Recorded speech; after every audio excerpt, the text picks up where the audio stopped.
All right, here we are at the top of the hour on the Queen's campus. And so welcome everyone. Thanks for taking the time to join us today for this information session on our Executive MBA programs.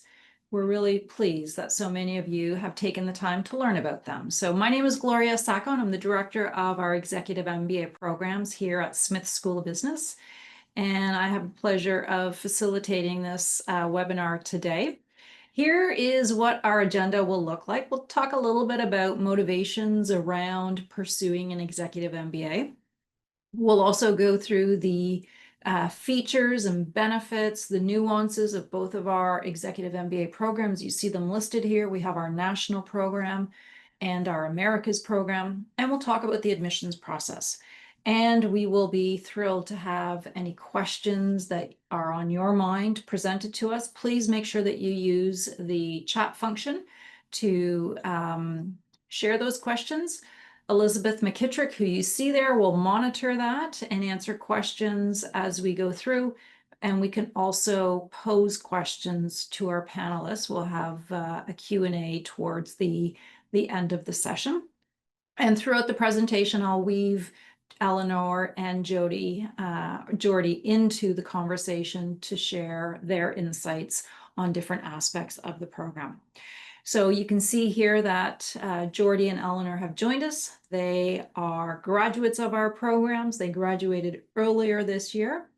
And so I'm going to ask them to introduce themselves, a little bit about what they do professionally, and if they can put themselves back a few years when they were thinking about the Executive MBA, share a little bit about why they wanted to step into an Executive MBA program. Jordy. Want me to kick off? Okay. Thanks. Hey, everyone. So I'm Jordy, and just a little bit about me and the business. So my wife and my dad are my business partners. I'm fourth generation in a family business. We work in the third-party logistics space or the Canadian supply chain. And so we have warehouses in Eastern Ontario. Today, I'm based out of Cornwall. I came here because we're celebrating 1,000 days lost time. And in our world, we keep track of a number of different safety metrics in our industry. And so we're celebrating today with this team. And so I've got wife, my business partner, Heidi, and we've been married 17 years, and we work together. And we took a while to figure that part out when our youngest went back to school, that we were going to work together. So that's launched, and we're still married, and still a great relationship with my father after the transition. He had a very full, meaningful life outside of work as well as business, and so he transitioned really well. And so now he acts as a chairman. So that's a little bit about the business. We come alongside manufacturing companies to do warehousing and inventory stuff that they don't want to do and don't consider a core business, part of their core business model. And so that's where that third-party piece comes in. So 3 years ago, I was in the office, our head office in Smith Falls, and I had just finished a 2.5-year term as running our Brockville operations in Ontario. And it was 2.5 years of intensity. And I knew that it was a key part in my journey in the family business to get to know one of the bigger parts of our business, which is Brockville. There's 3 locations, and there was 100 people, and there was big customers there. And I sat in Smith Falls one evening, and I knew that was a success. But I also knew that there was a cost to me and my family for those 2.5 years of running that operation.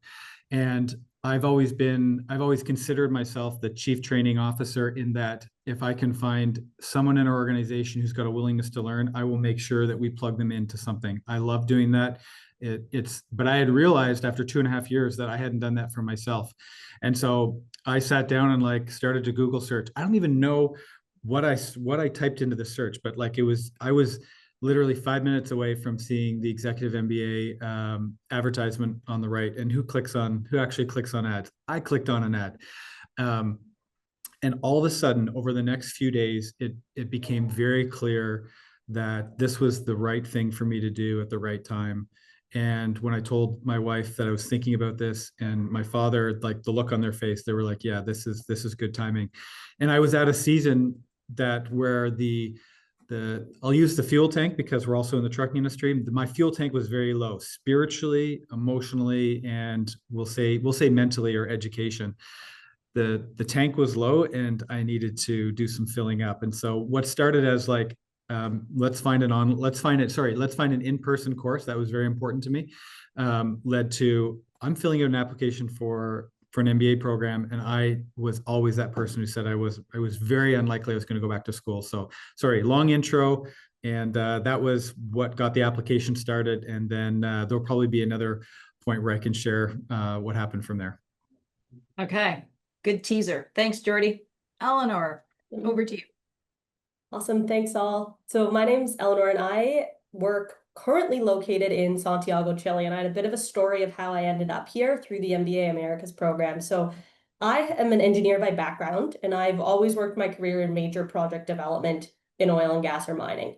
And when I started my career, the engineering, the project management pieces were fantastic. And then I got to a certain point when I realized the big decisions about projects weren't the size of the pipe or the pump. They were fundamentally, how does this fit with our business? They were, how is the market going to, look at this investment? How are we going to finance it? And that's always the experience that I wanted, was how do I manage a full scope of a project, which I learned quickly was a lot more than engineering. And so that led me to, how do I gain these other skills? And I actually, when I was, one of the clients I was consulting for had taken this program, and he was in a GM role, and kind of talked about how great his experience was. So then again, like Jordy, I started Googling, found the program. I took the Americas program, and for me, it was important to have a Canadian and American program, because at the time I had some clients that I worked with in the US, some in Canada, and I wanted to expand, which has been great. I now work for a Canadian company, Tech Resources, who I started the program with, got sold through the middle, rejoined Tech on an expat assignment here, which I think is all something that's happened because of this international experience I was able to get uniquely through the Americas program. And so it's definitely complemented my career journey. And I now work as a project manager located in our Santiago office on some of Tech's mines in Chile. All right, excellent. Thank you very much for the introductions and setting the context.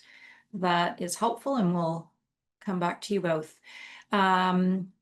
I wanted to share this slide with you because we're just so thrilled and proud of the Financial Times rankings, which ranked the Americas program #1 in Canada, and the national program. You'll see the return on investment is quite significant, 71% salary increase with our graduates. So we know that return on investment is an important factor when making the decision, and these definitely highlight recent accomplishments.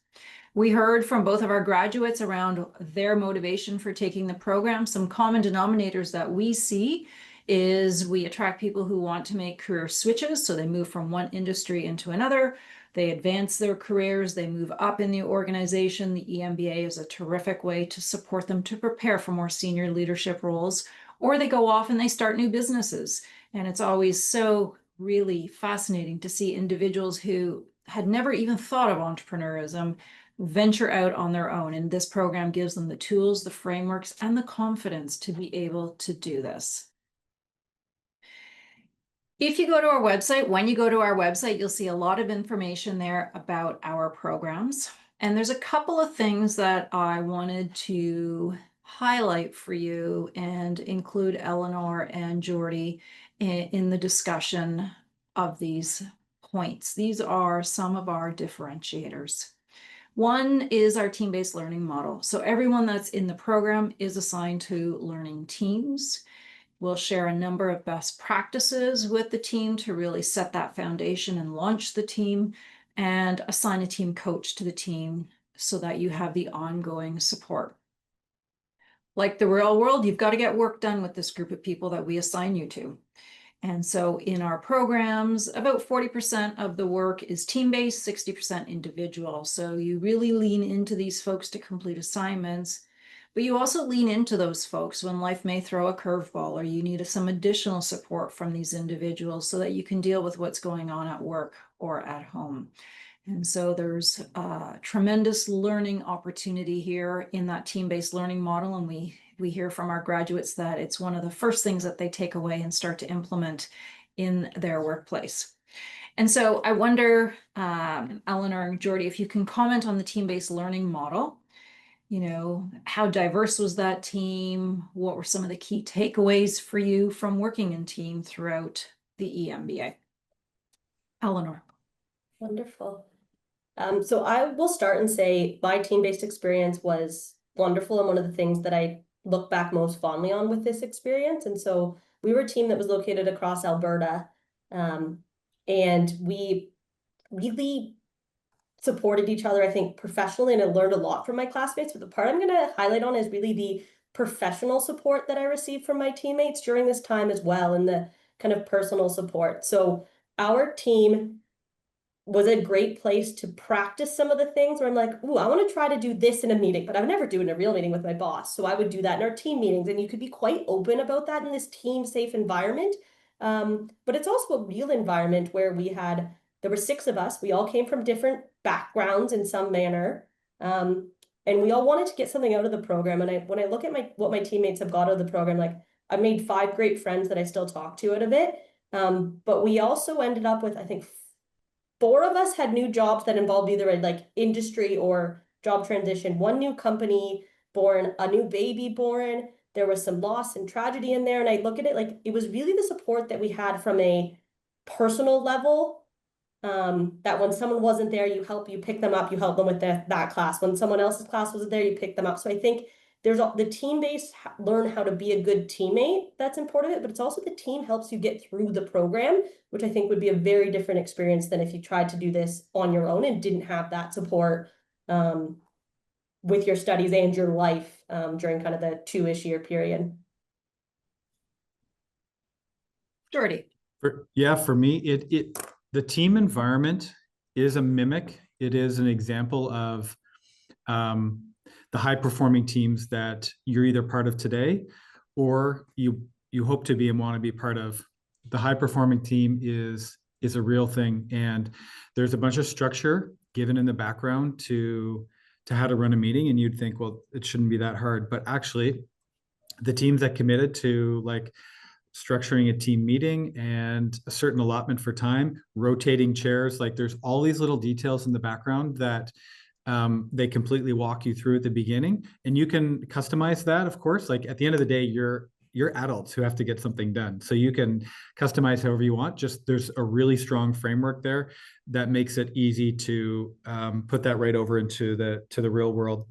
I'd say that the team environment is even better than your workplace, because you can have a lot of fun, and there is a real sense of we're in this together, and everybody is going through certain life things. Like when you look at something for 14 to 17 months, like think about that. You're going to be going through something, and it's no joke that if you communicate with your team that we're the family or whatever, we're going through a busy season right now, you can be assured that the team will support. So I had a really good team experience. My Ottawa team was like, I personally didn't realize how much I needed people outside of my company just to listen. And it's not like I had to rant about people in my organization every day at all, but it was I just hadn't seen the power yet of being able to talk about your own organization in a safe place. And as you did that and processed it, that's when people came in and shared. So the group team learning piece was very, very powerful for us. And I ended up hiring someone from my team. So That's pretty cool. Okay, thank you. Joining Cornell means that you join a very powerful alumni network. We host a number of different alumni events right across the country that you'll always be invited to. And we see a tremendous amount of networking within the cohort, outside of the cohort, and of course, across the broader university network connectivity piece. So when you're thinking about an executive MBA, you want to think really carefully about who will I be learning with? That's the network that you'll create for the span of your career, where you're constantly tapping into those folks, seeking advice, support. They will as well from you. but also more broadly, the brand that you carry as a graduate. And so I wonder if either Jordy or Eleanor have anything to add by way of how you've used the alumni network, anything that you've noticed that would be helpful for our attendees to hear about.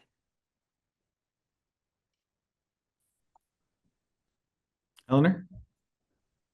And so I can start by, in some ways, I'm in this program because of the alumni network. So it was a GM that I was working for as one of my clients at the time who actually said, oh, this could be an interesting program. And he was one of the folks that actually wrote one of my recommendation letters to support. And so it's been interesting to go through the program and now relate back kind of to him and to some of that experience. So definitely fond of that. I think the other part, personally, the alumni network helped me with, and it was both my classmate network and the alumni network, but when I was moving to a new location and just wanted some folks that I might know or speak English, I was able to reach out to, in many ways, a lot of my classmates or other folks from our Latin American location, so our Lima team in Peru, and say, I'm moving to Santiago, like, just what do I need to know? So there was definitely some personal support that happened as you look at new locations that I've really appreciated from the alumni network and from your classmate network as well. Like your network of classmates is for the Americas program, I think we were 130 people located in 20 plus locations across the Americas. And at the beginning, I was like, yeah, I have some classmates, I have some friends. Once you actually try to move locations, that was an extremely helpful network to get set up in a new place. Great points. Okay. Yeah, so I would echo, this is a very powerful network. And you don't get into this, like if you're in here and you're in a business development role, you know, there are naturally relationships you're going to build, but this is a powerful network that you have across, in my case, across Canada. So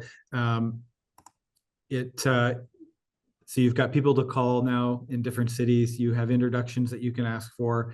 You've got 20, maybe to 30 different industries represented in a class. And for the professors, when they say you can email me anytime, you know, whether you're in the program or after the program, that's the real deal. Like anytime I've contacted a prof, that their offer stands, that they will support you to, you know, to the best that they can. And I see we have a LinkedIn group and we have a WhatsApp group for our class, and I see different points of intersection that graduates have with Smith School of Business. So it's the real deal. And especially if you are looking to grow your network, this is a very strong place for that. Super. Okay. Awesome. Thank you. So what I'd like to do now is pull these two programs apart so that our attendees know the nuances of both programs and are really clear on which program may be best suited to them. The National Executive MBA program, this is the program that Jordy is a graduate of. This is a 16-month program, and we attract candidates from right across Canada. So there's really no geographical limit to where you can be based in order to be part of this cohort and essentially part of the network. You're on campus a few times, so you have that in-person, face-to-face experience in a traditional classroom environment, as well as the virtual class weekends, which I'll outline in a moment.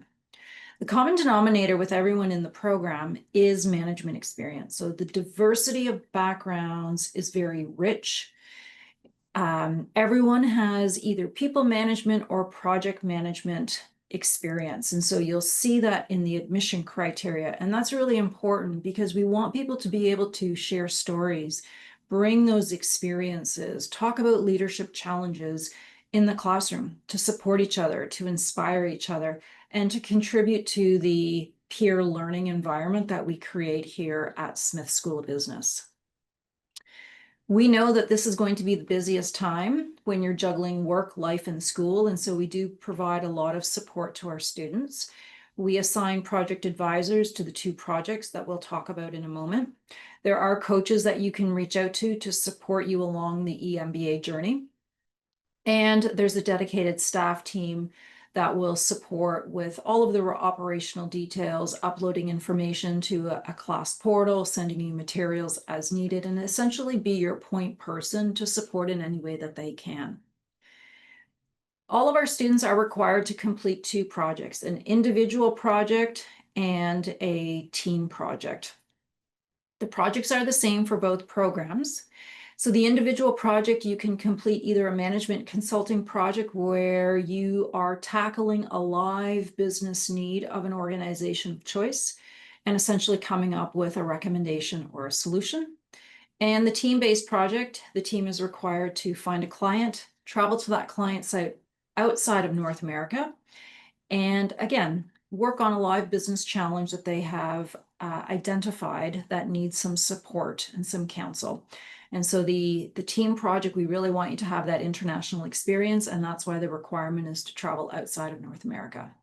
With the national program, you will also have an international elective where you spend a week at one of our partner schools with your classmates and learn from professors at that partner school. So over the years, we've offered different opportunities, including a week at Asadi Business School in Barcelona, a week at National University of Singapore, and another option that we've offered is a week in Brazil with FGV Business School. So every year we try to offer 2, and you'll have the opportunity to select one of those options.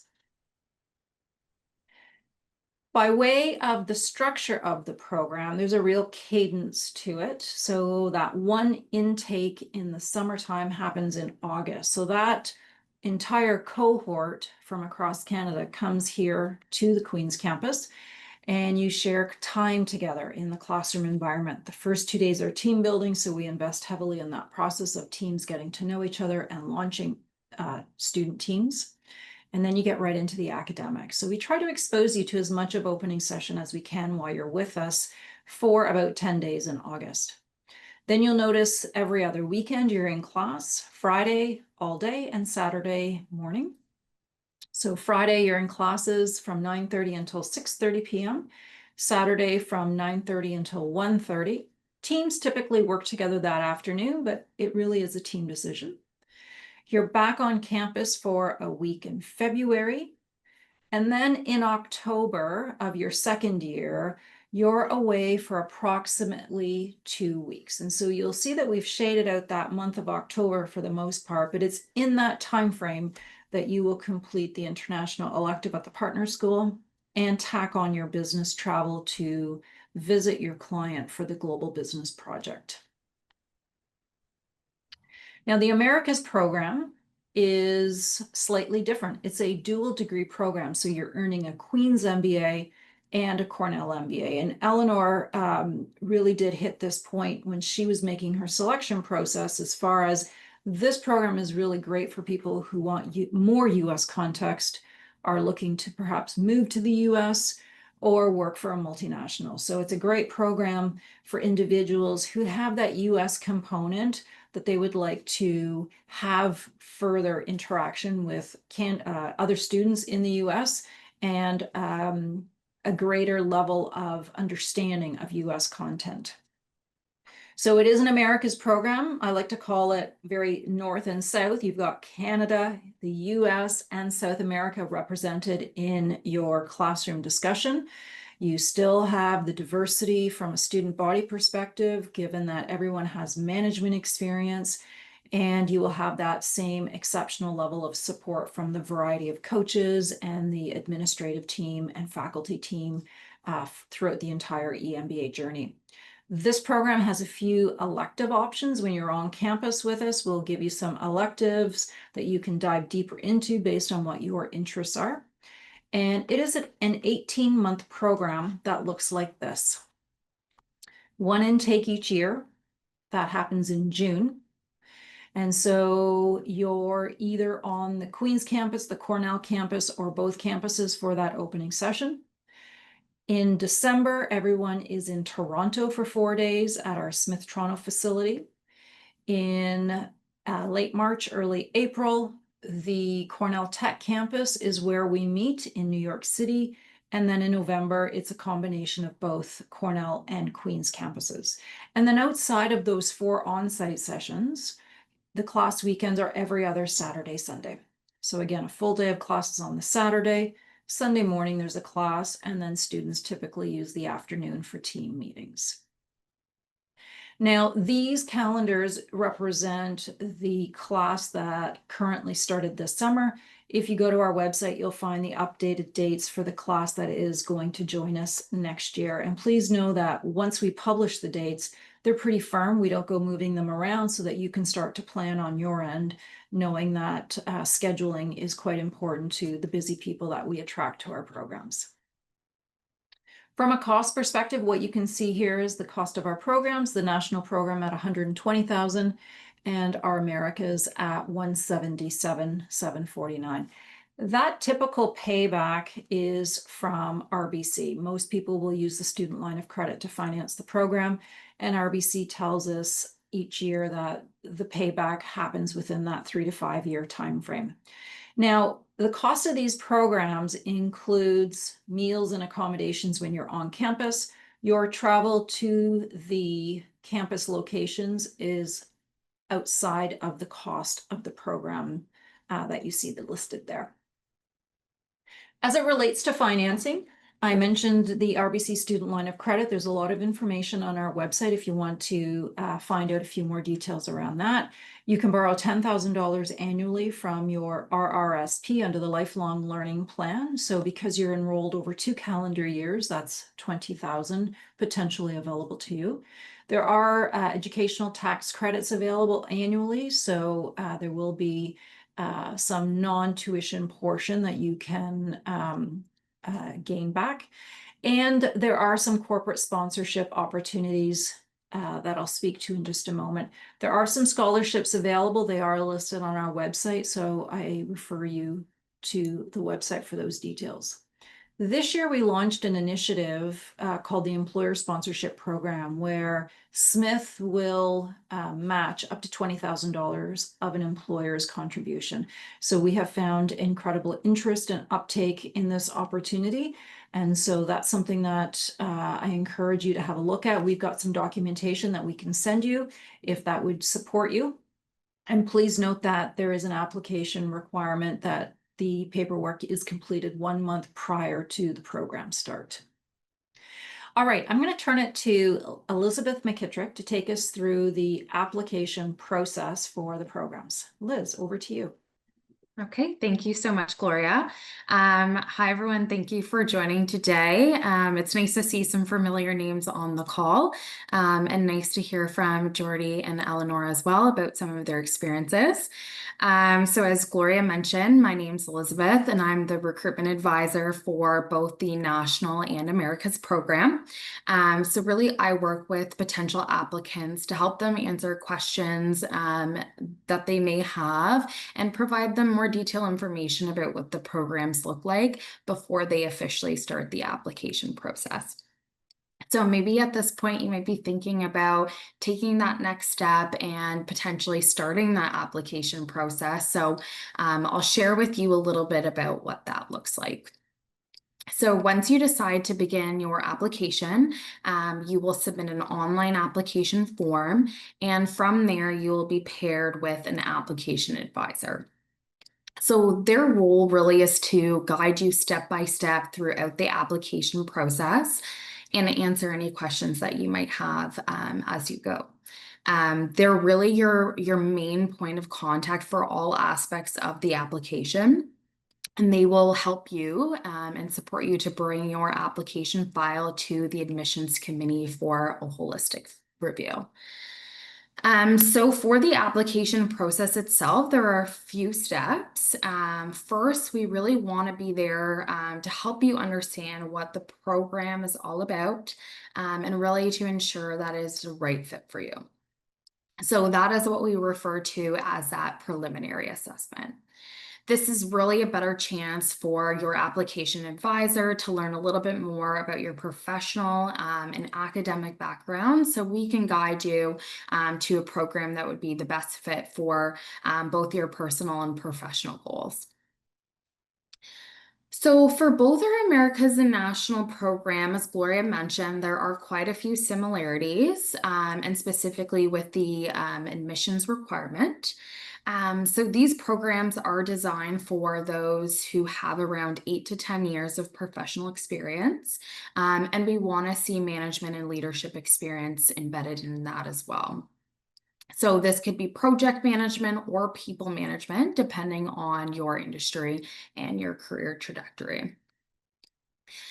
For the Americas program specifically, we do require an undergraduate degree. For the national program, an undergraduate degree is not specifically required. However, if an undergraduate degree is not something that a candidate has, then we would ask them to complete what's called the executive assessment. So the executive assessment is essentially a condensed version of the GMAT.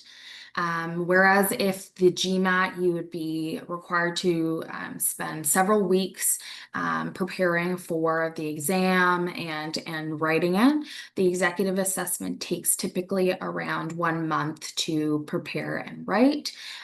So it's substantially more condensed and more manageable to complete as you're balancing personal, professional, and an application as well. The next step really for the application process are references. So we require 2 professional references. We'll first ask for a reference from a colleague, and this is really a chance for us to learn a little bit more about what you are like on a team. Then we will also ask for a reference from a current supervisor or superior. You'll also see on the screen there, so there are 3 application questions that we have listed as essay questions, and they're really tailored to get to know a little bit more about who you are as a person outside of your professional work. So this is a great opportunity for some of our candidates to get really creative and a great chance to highlight some of those factors that we wouldn't be able to see just from a resume. Then following these previous items, the last step really is moving on to the interview process. So you'll move on to interview with either Gloria, who you see on the call today, who is the program director, or our associate program director, Josh. After this point, you'll proceed to the admissions committee, and they will review your entire application on a holistic view. We do operate on what's called rolling admissions. So really what that means is as we receive your application and your application is completed, you will receive an admissions decision shortly after that final interview has been completed. So that is really what the application process looks like at a whole. It is quite streamlined and really designed to be flexible for busy professionals. But I really just like to highlight your application advisor is there to support you, and they can help answer any questions that you have, regardless if that's on the application process itself or really the program and what you're potentially pursuing. So thank you everyone again. And if you do have any questions about anything, please do not hesitate to reach out to myself. I'd be happy to set up a call and talk a little bit more about the program. But thank you once again for joining. Okay, super. Thanks so much, Liz. Okay, I'm going to put Jordy and Eleanor to work with some questions. So please feel free to type them in if you have anything that's on your mind. But let's start with the whole juggling act.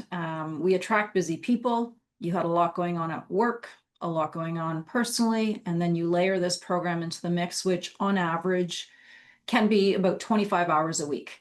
And so can you tell us a little bit about how you did this?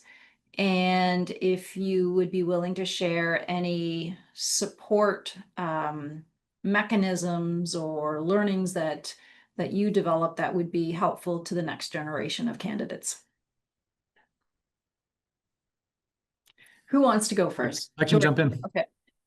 I can start. I think so. Number one was, in my case, was having my wife on board and her knowing about the program, and like even in our scenario, we have young kids, and just explaining why dad is doing this. We're doing this because we want to put dad in the position of being the best leader he can for this family business, which provides jobs, and kind of like walking them through that. And so it was so valuable to that she was on board with it. So I'd say those are really key conversations to have right now, because if there's strain going into it, it's probably not going to get better. The other thing is identifying your social life may slightly narrow for this season because you've got lots going on, and also you've got your home team, and that should be a fun social break in your week. And your personal social could narrow a bit, and just having some really key people that can check in on you. So I would say those are some of the things for me. What Gloria just said about the number of hours, that's pretty accurate when you look at when you spread things out over, in my case, the full 17 months, is knowing there's that many hours. I watched some of our classmates, like a whole variety of things happen. One of my close classmates in Ottawa was successful in renegotiating his, not contract, but employment to work 4 days a week.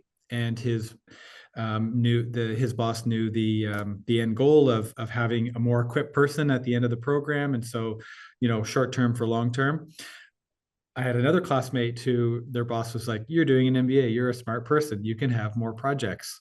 And so there's a variety of things that happen, but one of them is just you bringing your employer in on it early, or your partners, bringing your employer or partners in on it early, and having those conversations. But my personal opinion is you should either have a day allotted or in the week, or build it into the evenings. But that's kind of what you have to do. Some things have to shift and to move, and the program helps you with that. And on a personal level, in my interactions with Gloria and coaches, is they want you to win. And so there will be times where you may need to make some sort of adjustment. But yeah, having the key team around you, having your spouse or partner on board, and making sure you have lots of conversations with your employer about what this means, and the kind of the short term for long term piece there. Thanks, Jordy. So for me, I had a bit of an interesting thing. So I actually flew to our first session from my honeymoon directly, because the wedding date was set before I knew the program dates, and so that was kind of a bit of a whirlwind experience. But in some ways, it was helpful, because it kind of let me say, okay, I'm on to the next chapter of my life, and my husband was on board. The other part that it came with it, and I remember I was attending one of these calls before I happened, and someone said, "You're going to need to get help with some parts of your life. It's all about figuring out what those are." And so my mom, as a wedding present, got us a year of a house cleaner. Best thing that you could do. You're going to have to think about like what's in your time that you like doing or don't like doing that you could get support with. And so for me, that was things around the house that I fundamentally didn't like doing. Was fortunate to get help and support with those. I was changed how I did my work a little bit. So I wouldn't stay so late at work. I would consciously leave earlier. And for me, the biggest thing was getting in a routine. I tried to make sure I did something with school every single day, even if we weren't so busy, because then I could get ahead and just make it part of the routine. I had some other classmates that would try to just work when the work comes, and then, it could stack up. So for me, it was really building that routine of in the evenings or early in the mornings, I would make a conscious effort of every day do something. I would put in the summer, I put like a table with the laptop on our front deck so I could work outside in the evenings, which is nice. And then I had support with kind of the other aspects of my life, both from work, as Jordy mentioned, and then from home in some capacity. So I think it's all about saying, like, what do you value that you really want to keep? For me, it was some time with my friends, but then other things in my life, work, home, had to give to support the program. Jordy, go ahead. One of the things that the theme that kind of like kept playing over to me is that you're going to go through a whole bunch of personal learning lessons, and it's not just one lesson that you'll go through. There will be moments of, okay, I need to refine things right now. Maybe I need to be changing the expectation of what I expect. Like, one of the things that impacted me was there was two people in particular, and they attacked this program like it was like everything was on the line. And one of them is my close friend today.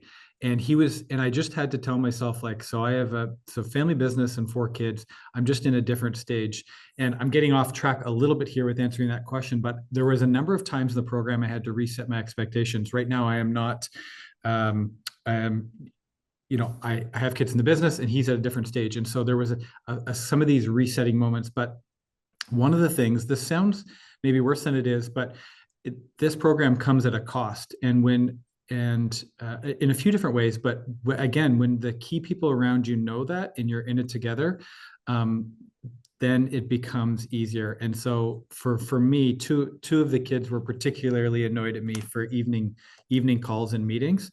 And I had to do some work on those relationships because they didn't see it. The other ones, for some reason, were forgiving, and dad's on a call.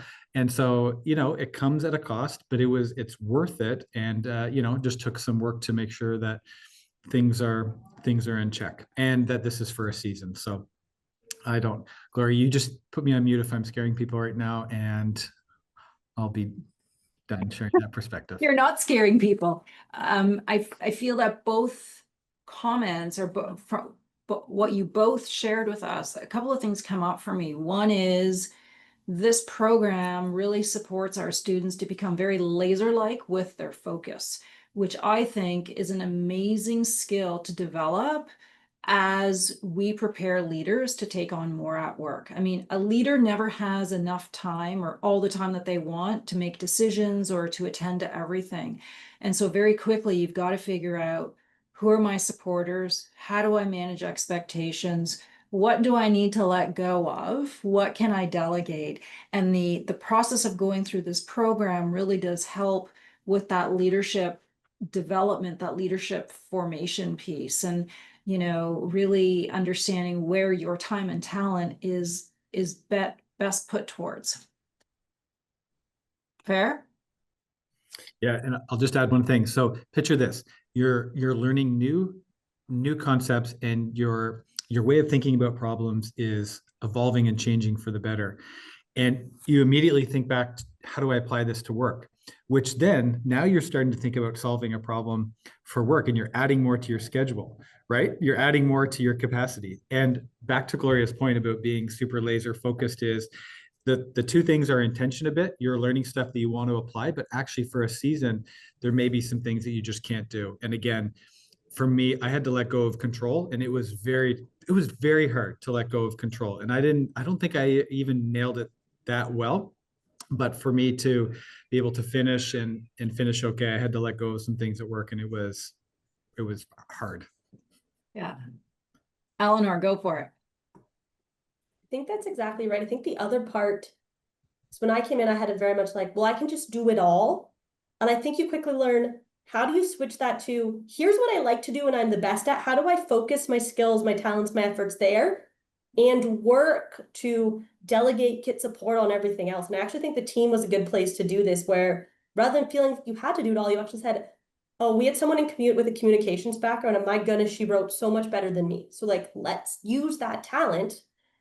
And that's actually a strength as well. And so I think that was one of the big things for me. It's kind of similar to George. You have to learn how to let go, but I think you also learn how to refocus and say, here's what I like to do best, or here's what I want to do more of. I'm going to lean into the program in those areas, and some other classes will be less important. And I think you'll also figure that through the program as well, which I think is important, because there's some things where naturally you'll just want to invest more time in, and so you can make time for that, but it can't be every single class, every single work assignment. And in some ways, that's a skill you gain from the program, which is one of the more valuable skills in and of itself. Some really, really great points. Thank you both.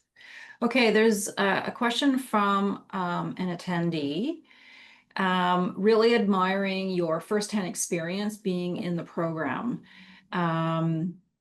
Can you share your perspective among the different segments of the program, like finance, operations, sales, leadership, etc.?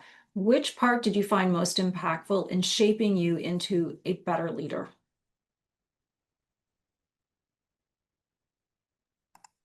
I can go first on this one, because I have one that's a bit of a unique experience. And so I actually think one of the things that shaped me most was the executive coaching I had my coach was through Cornell, but Queens and Cornell have a similar program here.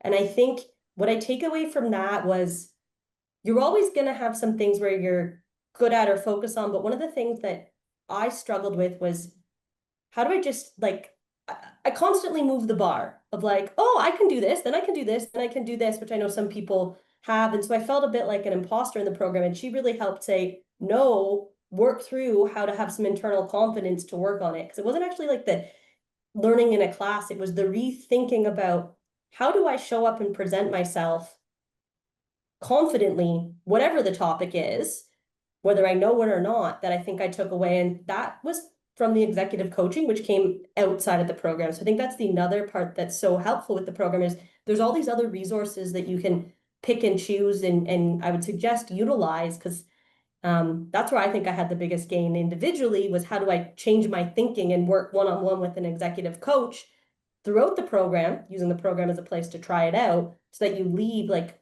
fundamentally a more confident leader than I was at the beginning, which is hard to put a like check a box in a class and get an A on that. But like from a feeling perspective and a coaching perspective, it was what I take away.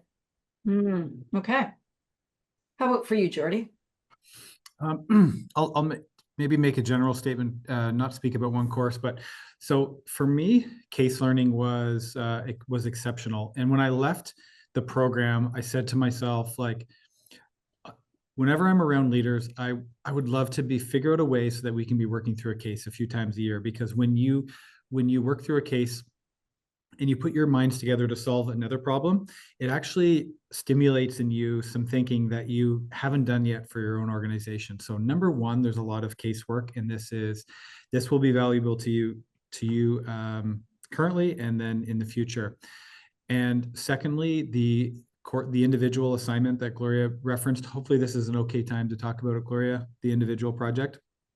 So this was a bit of a struggle. Like I thought, okay, I'm going to do something on my company. And I said this, and then my advisor says, there's not enough there. And you know what? He knew what was best. And so what I ended up doing was doing a full marketing sales strategic plan for our company. And what I love about the program is they're always encouraging you to work on your own company, so you're not reinventing the wheel and doing excessive amounts of new research on different companies, although you will do some different companies, but they encourage you to do it on your own. And I love that part about the program. Anyways, doing the sales and marketing, like I looked up stuff that we had never thought about before as a company. Like in one sense, we're a medium-sized business, but when it comes to sales and marketing, we're very much mom and pop. It's like the cost of acquiring a customer. I've never heard of that before. So there was a number of things that I went through that I would have never done in real time, in the real world. And I still actually reference this marketing and sales plan because there was some research I did there that was really helped me see the business in a different way. Individual assignment and the coach that comes with it. If you choose a topic that's meaningful to you and you know that's going to push you, it is worth. Like it's worth more than you could imagine when you think about an assignment, because it's gonna push you to do something that you haven't done before. Eleanor, unless you signed an NDA, are you able to talk about what you selected for your individual project? I am. So I'm going to actually talk about our individual and then our team projects. I think we had two very different ones and great experiences for both. So my individual project, I actually worked with a local manufacturing company in Calgary, and they were manufacturing parts for mostly the aerospace industry in North America. And so they were looking at a potential capital upgrade to their facility to purchase a bunch of new equipment, expand a facility, to be able to apply specialized coatings to a lot of these parts that they didn't have before. So I think it was interesting for me because it allowed me to work in a new industry, kind of aerospace manufacturing, which is a lot more kind of like detailed restrictions and specifications than mining does, but use some of my expertise and experience I had on capital project management and some of the skills I want to get out of the program, like how do you value this? How would their shareholders think about it? How would they expand it? So I think for me, I didn't do it for my direct company, but I did it in utilizing my strengths and kind of being as a place to try out my new skills for a new company. And so it was great to see like they actually kind of took the work that was done. They decided some of this does not make sense. Oh, it's good we looked at it and researched it. Some of it does make sense. And I was able to kind of work with that team there. So for me, it was great to work for a different company, but on something that I actually cared about and wanted to do. And it was local in Calgary, which was lovely. So I could go visit them at their facility. So that was my individual project. My team project that I hold fondly as well, when we thought about it, we wanted to go to a cool place, but we also wanted to do something with some impact. So we knew we wanted to work for a nonprofit. And so we actually worked for the Charles Darwin Foundation in the Galapagos Islands and traveled to the Galapagos for a team project, and worked on their business to help them develop a business plan. They were a bunch of scientists doing research that kind of were missing some of the underlying foundations of here's what a business should have, even if it's a nonprofit. So that was a really great way to work with a nonprofit that we really supported the mission of in a cool place we got to travel to, while kind of looking at a full spectrum of a business. So I think that's another place, your global business project, where you can look at like, what do you want to get out of it? And there's many ways you could do it. It could be for someone's company, it could be in an industry you're in, or for our team, we wanted kind of something that no one really knew anything about, so no one would be an expert, but was all something we cared about in a different way. Fascinating. Okay. I know we're spilling over time here, so I'm going to ask one more question as we wrap up. And you've both given us so many different ideas and suggestions and advice, and has been very inspiring. But is there one piece of advice that you haven't shared with us yet that you would offer to the next generation of EMBA students? Well, I'll say this. This is a major life event in your adult, professional, and personal career. And this is the thing that builds confidence and does support your career. There's no question about it. We just saw lots of people even transition roles, and not that that's the number one thing, and they even transition companies because they realized what they really cared about as an organization. I just saw so much good from it. Like this is one of the big single events in your adult life. And so I highly recommend it if you have that feeling and people that are close to you, that it's the right time to do it. Thanks, Jordy. And I think to build on that, what I would say is the program will give you what you want out of it, provided you put that in. So I think when you apply for the program and think about it, I'd also spend some time before you get in the program, because it's hard to do in it, reflecting on what do you want to get out of it? Like, why is your reasons for doing the program? Is it to start a new business? Is it to have a career change? Is it to try out a new industry? Is it to build a network? Because I think there's so many opportunities the program can give you, and I've seen so many of my classmates do different things, that you can really tailor your experience to get you what you want out of it, provided you take the time to do that thinking up front and then be open and share it. And that's where resources that the program gives you will help tailor your experience to that. We've had some friends that their individual project turned into the company they started because they did a new venture plan. Well, it's great to know that sort of thing going into it, because it lets you have a safe space with lots of support to try out all of these things. So I would also challenge you in the time before you start the program or when you're applying, really think about what do you want to get out of it, and be open about that as well. Excellent advice. Thank you. Jordy, Eleanor, thank you so much for joining us. This has been just really inspiring. We've all learned so much from you, and thanks for being candid with your comments about your reasons why you wanted to step into the program, but also the benefits that you've received as a result of. So thank you all so very much. And thanks to all of our attendees who have joined us. I hope that you have been inspired, that this has been informative. There are QR codes here if you would like to schedule a call with Liz. She would be more than happy to follow up, provide more information, and of course, answer any additional questions that you may have. Thanks again, everyone, and I hope our paths cross real soon. All the best. Bye for now.